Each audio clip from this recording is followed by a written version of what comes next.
The universe has long captivated us with its immense scale of distance and time. How far does it stretch? Where does it end?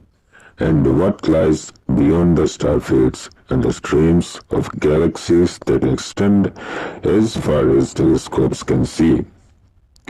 These questions are beginning to yield to a series of extraordinary new lines of investigation and to technologies that are letting us peer not only into the most distant realms of the cosmos, but at the behavior of matter and energy on the smallest of scales. Remarkably, our growing understanding of the kingdom of the ultra-tiny inside the nuclei of atoms is now enabling us to glimpse the answer to the ancient question: how large is the universe? In ancient times, most observers saw the stars as a sphere surrounding the earth and as the home of it. The Greeks were the first to see celestial events as phenomenon subject to human investigation rather than the one philosopher and skywatcher named Epicurus suggested that meteors are made of materials found on Earth and therefore might have come from the Earth. Those early astronomers built the foundations of modern science, but they would be shocked to see the discoveries being made by their counterparts today.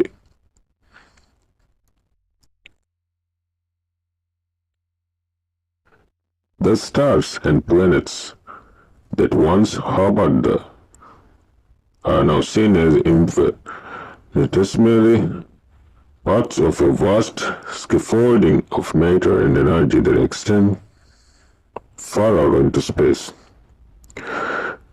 Just how far began to emerge in the 1920s. Looking at the huge new 100 Hooker telescope on California's Mount Wilson, astronomer Edwin Hubble, along with an assistant named Bert Humason, analyzed the light of fuzzy patches of sky known as nebulae. They showed that these were actually distant galaxies located far beyond our own. Hubble and Humason discovered that most of them are moving away from us. The further out they looked, the faster these objects are receding. This fact, now known as Hubble's law, suggested there must have been a time when matter in all galaxies was together in one place. Everything that astronomers saw in their increasingly large telescopes would have dated back to a singular beginning now called the Big Bang. That the universe could expand has been predicted back in 1917 by Albert Einstein, except he himself didn't believe it until he saw Hubble and Humason's evidence. Einstein's general theory of relativity suggested that galaxies could be moving apart because space itself is expanding. So when a photon gets blasted out from a distant star, it moves through a cosmic landscape that is getting larger and larger, increasing the distance it must travel to reach us. So how large the cosmos has gotten since the beginning depends on how long it's been growing in addition to its expansion rate. Recent precision measurements gathered by the Hubble telescope and other instruments have brought a consensus that the universe dates back in the time in a beam of Light would have traveled 13.7 light years, about 1.3 quadrillion kilometers. But taking into account the expansion of the universe, the most distant galaxies discovered by the Hubble Space Telescope are actually 46 billion light years away from us in each direction and almost 92 billion years from each other. So is that the size of the universe? It's not, according to dramatic new theory that it describes the origins of the cosmos. It holds that our 92 billion light year pet is a mere speck within the universe as a whole. The theory is based on the discovery that energy is constantly welling up from vacuum of space in the forms of particles of opposite charge, matter and antimatter. Back in the 1990s, the physicist Alan Guth proposed that the energy fields embedded in the vacuum of space and suddenly tipped into a higher energy state, causing space and time to literally inflate. The universe went from atomic size to cosmological size within an infinitesimally short time. As a result, according to Guth's calculation, the universe as a whole could have grown to some 10 billion trillion times the size of the observable universe. That's 10 followed by 24 zeros. Put another way, the whole universe is to the observable universe as the observable universe is to an atom. The incredible fury of cosmological inflation helps explain the immense size and smoothness of the universe. But to succeed, the theory must also account for how the universe produced what we see around us. All those stars and galaxies and clusters of galaxies, and ultimately, as scientists are now attempting to piece together the chain of events that launched our universe in its earliest moments by generating what you might call a little bang. At the Brookhaven National Lab in New York State, there are blasting gold atoms in opposite directions, down tunnels almost 2.5 miles long. When these atoms reach velocities just short of the speed of light, they are sent into violent collisions. A fireball erupts, reaching the temperature exceeding 2 trillion degrees centigrade. As far as we know, the last time anything in our universe was that hot was about a second of its birth. What interests the scientists is a splatter of subatomic particles, a superhot soup of sparks and gluons that theory says gave rise to matter as we know it. In initial states, this quark-gluon plasma has shown a crucial property: extremely low velocity or resistance to flow. Scientists call it perfect liquid. To grasp its importance, we go back to those primordial energy fields that this theory says spawned the Big Bang. The thinking is that those fields contain tiny fluctuations that were blown up to huge size during inflation. In the ultra-dense quark-gluon mix, these fluctuations generated pressure waves or ripples as the universe evolved.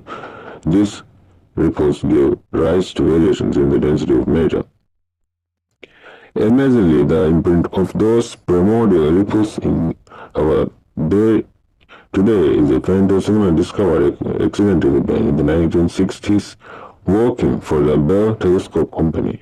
Physicists Arno Parsons and Robert Wilson had built a giant horn-shaped antenna, but wherever they pointed, the contraption picked up excessive noise in the microwave portion of the electromagnetic spectrum.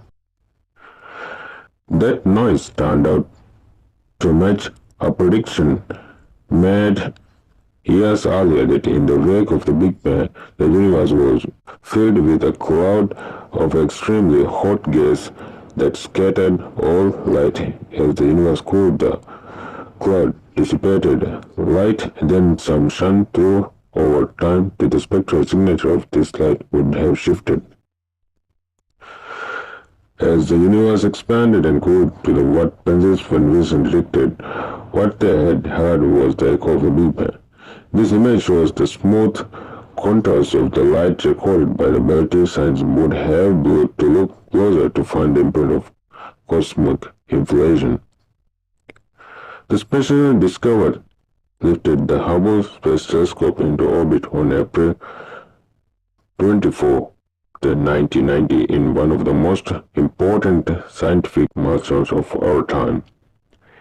Another launch, arguably just as important, took place 5 months earlier. The Cosmic Observation Background Explorer Corp for short was set up to take a harder look at the microwave radiation discovered by Penzias and Wilson. The results came out 2.5 years later. The light and the early universe contained a pattern of hot and cold spots. This image was nothing less than the origin of all we see around us today. Smooth on a large scale, but with significant clumps from which gravity would form gas clouds. Then stars and galaxies with this cosmic template in hand, astronomers set out to discover how the patterns and dimensions of the universe evolved over time. In an age of computer and controlled telescopes and automated observing, astronomers could now launch international collaborations with the goal of mapping a large fraction of the universe in 3 dimensions. In Apache Point in New Mexico, the Swan Digital Sky Survey set the standard for mass production astronomy. A series of steel plates are drilled with holes that exactly map the location of the galaxies in the night sky. After plunging fiber optic sensors into the holes, the plates capture the lights of hundreds of galaxies per night. From that, astronomers calculate their distances from Earth. Another survey is named the 2-micron all-sky survey, or 2MASS, after the frequency of infrared light detectors are turned to capture. In this image, the 2MASS data covers a region 60 million light years across. The local group of galaxies, including the Milky Way, are in the center. In our galactic neighborhood, jump further into a region where about 200 million years across our location is like to the densely packed Virgo supercluster, the nearest galactic city. You can see the full breadth of a location region of the universe. Galaxies line up in balls and arcs. Beyond them are sparsely populated voids, the rural cosmic countryside. Moving out with the data, this region is over 650 million light years across, then almost 2 billion, 3.2 billion, and finally outer region 6.5 billion light years from end to end. The cosmic continent in the middle of our galaxy is so immense that from our earthly perspective is less than a speck. The 2MASS study, the Sloan's Digital Sky Survey, and the 2-degree field in Australia extended our maps to a quarter of the back to the beginning of the universe. They have laid out a grand cosmic roadmap. Kobe's success at the Wilkinson Microwave Entropy Probe, or MAP, was launched to scan the early universe for the fine-scale origin of this cosmic atom. MAP traveled beyond any interference from Earth to a position balanced between the Earth and the Sun. Therefore, for 2 years its detectors took in the pristine light in deep space. This is what shows tiny scale structures that inflation would have laid out to the very bulk of the cosmos, and a pattern consistent with the calculating void that had evolved in the universe at large. Scientists are poring over the map data for clues to dimensions of the universe. One group, for example, looked for repeating patterns that could be evidence of pressure waves originated through the hot gas of early times. They saw none, which implies that the universe had grown so large during inflation that such waves could not cross it. They did the math and reported that the entire universe must have a minimum diameter of 78 billion light years. So what is the size of the universe beyond it? We will never know for sure what lies beyond the visual horizon, but astronomers are turning up some surprising hints in the universe they can see. To ancient observers, the universe was made of 5 classical elements: earth, water, air, fire, and a fifth quintessence or space. Aristotle believed the stars, unchanging and incorruptible, were made of fifth element. Today, we are finding that space is in fact has a character of its own. Astronomers have calculated the gravitational pull needed to blind stars as they orbit galaxies as they orbit a cluster of galaxies.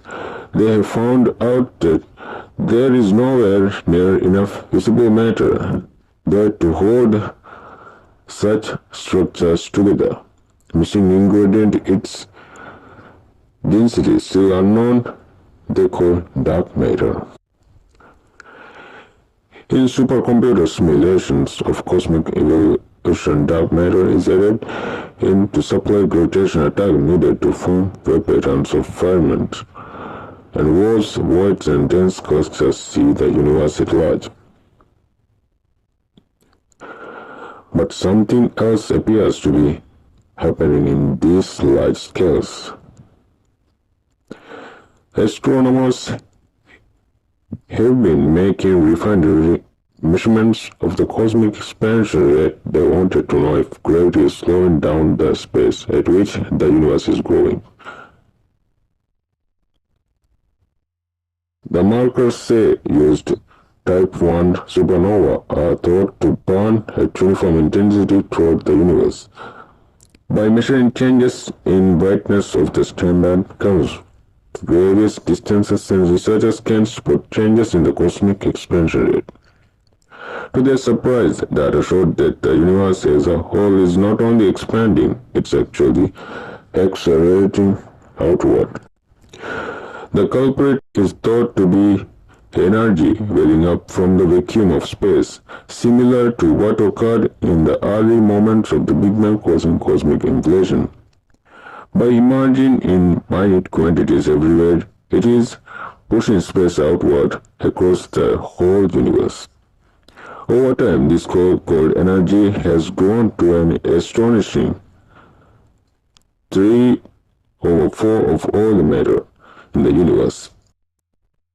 With data like this pointing to an underlying dynamic within our universe, some scientists are thinking of the cosmos in far broader terms than ever before.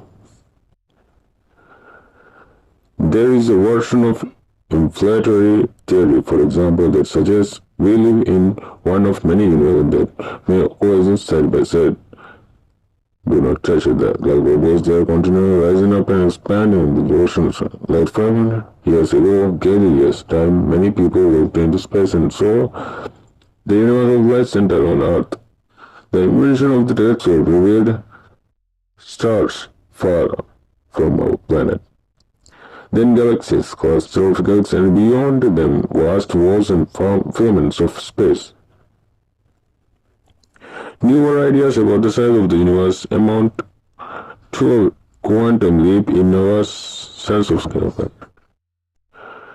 extending these structures far beyond our horizon.